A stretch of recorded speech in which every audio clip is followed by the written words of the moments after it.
मेरे सभी पूर्वजों को मेरा सादर प्रणाम। ओम श्री गणेश देवताय नमः। ओम श्री कुल देवताय नमः। ओम श्री गुरु देवताय नमः। ओम सर्वश्री इष्ट देवताय नमः। शिव शरण दोस्तों, मैं हूँ कड़प्पा। आपके सामने फिर से हाजिर हूँ। मेरे धर्म कर्म चैनल में आपका स्वागत है दोस्तों। दोस्तों, दिन नक्षत्र तिथि योग और करण, इन 5 अंगों से बनता है पंचांग। और रोज संकल्प छोड़कर पूजा करने से, पंचांग बोलने या सुनने से नाना सिद्धियां आपको प्राप्त होने की संभावना बढ़ती है दोस्तों। क्योंकि तिथि हमें वैभव देती है, वार हमारी आयु बढ़ाता है, नक्षत्र हमारे सभी पापों को नष्ट करता है, योग हमें जुताई से बचाता है, और करण हमारी सारी मनोकामनाएं पूरी करता है। लेकिन इसके लिए हमें शास्त्र शुद्ध स्वधर्म का पालन करना चाहिए, अंतःकरण शुद्ध करना चाहिए। वास्तु दोष अगर है तो उसे हमें नष्ट करना चाहिए। हमारा भक्ति मार्ग शास्त्रविद कर्मों से भरा होना चाहिए। आत्मा परमात्मा का मिलन हमारे जीवन का उद्देश्य होना चाहिए। इसके बाद ही हमें कोई सिद्धि प्राप्ति की आशा करनी चाहिए दोस्तों। दोस्तों, अब आपको पंचांगल का सुनाने जा रहा हूँ। इसका उपयोग आप किसी भी धार्मिक कर्मकांड में आराम से कर सकते हैं दोस्तों।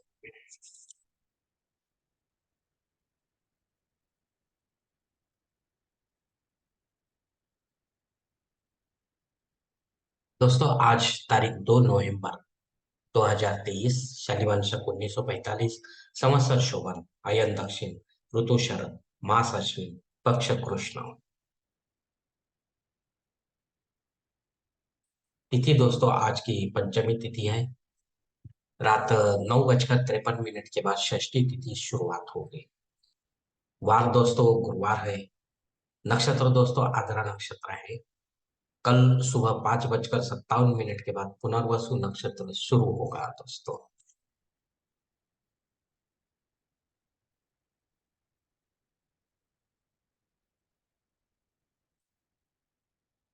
दोस्तों, योग जो है आज का शिव योग है। दोपहर 1:13 के बाद सिद्ध योग शुरू होगा। करण दोस्तों कौलव करण है। सुबह 9:31 के बाद तैतिल करण शुरू होगा। और रात 9:53 के बाद करच करण शुरू होगा दोस्तों। प्रमुख ग्रहों की राशि स्थिति सुबह 5:30 कुछ इस तरह होगी दोस्तों।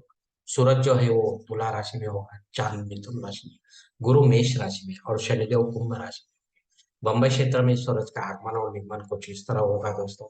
आगमन जो है सुबह 6:40 पर, और निगमन जो है शाम 6:04 पर होगा दोस्तों।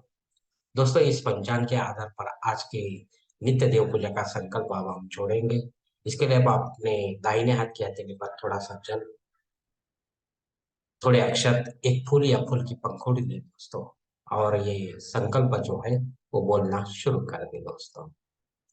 हर ओम शिव शिव शंभो प्रवर्त मानसत्य ब्रह्मण द्वितीय परांते श्वेत वराह कल्पे वैवस्वत मन्वंतरे कलियुगे प्रथम पादे जम्बूद्वीपे भरतवर्षे भरतखंडे मेरो दक्षिण दिग्भागे महाराष्ट्र देशे व्यावहारिक चंद्रमान शनिवार शक 1945 प्रभादि षष्ठी संवत्सर शोभन नाम संवत्सरे दक्षिणायने शरद ऋतु अश्विन मास कृष्ण पक्ष गुरुवार वासरे आद्रा नक्षत्रे शिव योगे कौलव करणे पंचमी शुभ तिथि वीर गोत्र में उत्पन्न मय मोहपात दुरित क्षय श्री पार्वती पति परमेश्वर विद्यार्थी विधि विधान से पंचोपचार नित्य देव पूजा करिष्ये एवं इष्टलिंग पूजा करिष्ये।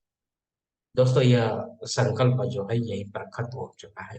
अब आप आपके दाहिने हाथ के हथेली पर जो संकल्प का पानी है वो सामने वाली थाली में छोड़। दोस्तों, इस संकल्प की काल मर्यादा सुबह 9:31 पर। इस समय के बाद अगर आपको कोई नया संकल्प जोड़ना है किसी धार्मिक विधि के, तो कृपा करके आप ऊपर के बदले हुए पंचांग का सहारा ले नया संकल्प तैयार करें दोस्तों।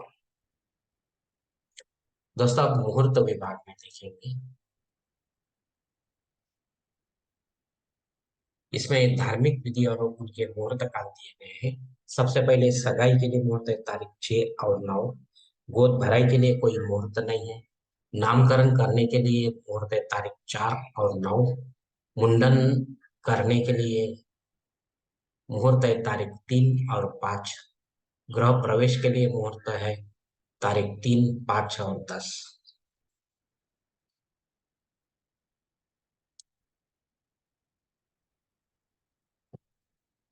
मुहूर्त के दूसरे भाग में इसमें जनेऊ संस्कार के लिए माघ मास में मुहूर्त है दोस्तों, तब तक कोई मुहूर्त नहीं है। शादी ब्याह, वास्तु शांति, भूमि पूजन तथा पाया भरण के लिए मुहूर्त अश्विन मास में नहीं है, कार्तिक मास के आपको ये मुहूर्त मिल जाएंगे दोस्तों।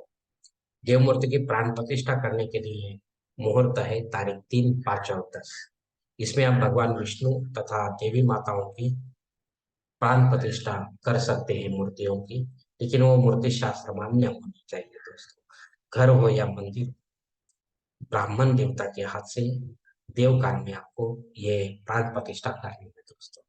और इस प्राण प्रतिष्ठा होने के बाद आपको रोजाना इस मूर्ति पर अभिषेक लेना है दोस्तों। भगवान विष्णु के लिए श्री पुरुष सूक्त का अभिषेक और देवी माताओं के लिए श्री सूक्त का अभिषेक। अगर ये अभिषेक आप नहीं लेंगे दोस्तों तो मूर्ति आपकी धीरे धीरे बेजान हो सकती है दोस्तों, और वो आपको आशीर्वाद देने के लिए काबिल नहीं रहती। एक दिन वो खंडित मानी जाती है, देवघर में से आपको उसे बाहर करना पड़ेगा दोस्तों। इसके लिए ये ध्यान में रखें, मूर्ति जब भी आप खरीदेंगे या देवघर में प्राण प्रतिष्ठित करेंगे तो आगे उसकी सेवा इस तरह होनी चाहिए दोस्तों, तो ही आप मूर्ति रखें, वरना आप फोटो रख सकते हैं दोस्तों। दोस्तों ऊपर दिए गए कुछ मुहूर्त में समय की पाबंदी हो सकती है। किसी जानकार से जानकर ही आप अपने लिए कोई मुख्य और योग्य मुहूर्त का चयन अपने जन्म कुंडली के अनुसार करें। अपने फायदे के लिए खंडित पंडित के माध्यम से जबरन कोई नया मुहूर्त इन मुहूर्तों के अलावा निर्माण ना करें, या गौण या आपातकाल के मुहूर्तों का भी चयन ना करें, तभी आप सही मुहूर्त का आनंद उठा पाओगे दोस्तों।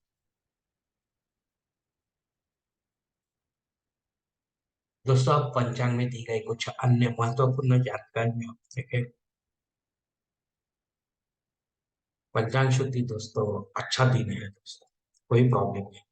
दिन विशेष दोस्तों रात 9:53 के बाद दग्ध युग शुरू होगा।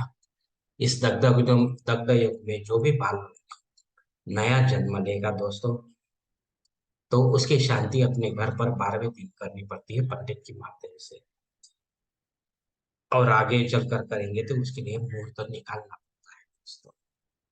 अग्नि धरती पर 9 बजकर रात को 53 के बाद हाजिर है, जिसका हमें कोई फायदा नहीं होगा दोस्तों। इसलिए आप नया कोई यज्ञ या कर्मकांड नहीं कर सकते, जो रेगुलर है वही कर सकते हैं। राहु काल दोस्तों दोपहर में 1:30 से लेकर 3 बजे तक है। इस काल में अगर आपको कोई आपका महत्वपूर्ण काम बनते बिगड़ते दिखता है तो वो राहु की वजह से, राहु के प्रभाव की वजह से, तो कृपा करके आप उसे इस समय के बाद और किसी समय में पूरा करने की कोशिश करो। आपका काम जो है बन जाएगा, तो कोई प्रॉब्लम नहीं है दोस्तों। संकल्प के साथ की गई जो पूजा होती है वह 100% जल्द फलदायी होती है, क्योंकि यह संबंधित देवता तक पहुंचती है और संबंधित देवता हमें हमें हमारे कर्म का फल प्रदान करते हैं। क्योंकि हम ही होते हैं ऐसे धार्मिक कर्म कांडों के कर्ता धर्ता, हम ही होते हैं हमारे जीवन को बनाने और बिगाड़ने वाले। अगर आप मेरे विचारों से सहमत है तो कृपा करके मेरा धर्म कर्म चैनल सब्सक्राइब करो, लाइक करो, आपकी फैमिली और दोस्त परिवार के साथ शेयर करो, और कमेंट्स बॉक्स में आप अपना कमेंट्स जरूर दे दोस्तों। दोस्तों मेरा अगला वीडियो आप तक पहुंचने के लिए बेल बटन को अवश्य दबाएं। धन्यवाद दोस्तों, हमारी अगली मुलाकात होने तक आप खुश रहे, आनंदी रहे और प्रसन्न रहे दोस्तों। हरि ओम। शिव शंभो।